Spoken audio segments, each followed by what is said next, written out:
I've been here for 20 years now, and I think the rumours of me being an MI6 spy started about 6 months after I moved here. Obviously, with my fine physique, I'm the modern equivalent of the James Bond suave type. And I was initially just a bit bemused by these things, but then these rumours sort of got stronger and stronger and stronger. And as I moved around the Balkans, he's going off on another mission, and I would meet these other British guys, and they were all the same. They were all like people think they were MI6. I guess in my defense, I have had a bit of a checkered life. I was in the Soviet Union in July 1991 for the first time, and a month later there was a coup, and then that was the end of the Soviet Union. I'm not saying that I was involved in that. I happened to be in Belgrade the day that Milosevic got arrested, but possibly that was by chance, I don't know.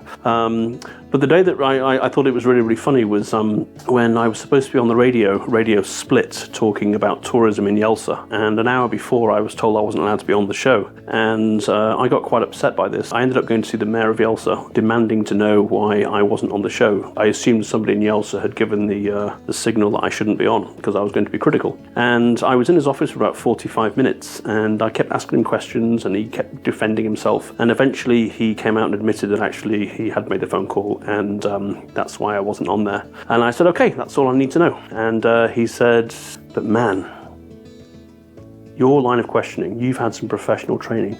It really is true that you're MI6, isn't it? And I said, you'll never know. The more I do the portal, the more I go around, all these fantastic trolls, they're putting things on Facebook, such as, I saw him with his MI6 buddy in Dubrovnik. Now be careful, this guy, he's MI6. All I can say is that if it's really true that all the people who are from Britain, who live in the Balkans, are on the MI6 payroll, the budget must be absolutely astronomical. But finally, I feel I should be open and tell people the truth of my secret mission. For 13 years, I lived in Yeltsin on Croatia, and I can now exclusively reveal that the reason I was there was to monitor the olive harvest in the villages of Pitva, Vrsnik and Svirce, and I dedicatedly collected that information for 13 years, after which I was transferred to Varaždin, where I spent 5 lovely years monitoring the pumpkin harvest. And today I'm in Zagreb, and I'll be able to tell you in about 3 or 4 more years what my secret mission is. And actually, no, I don't work for MI6. I freelance for Mossad.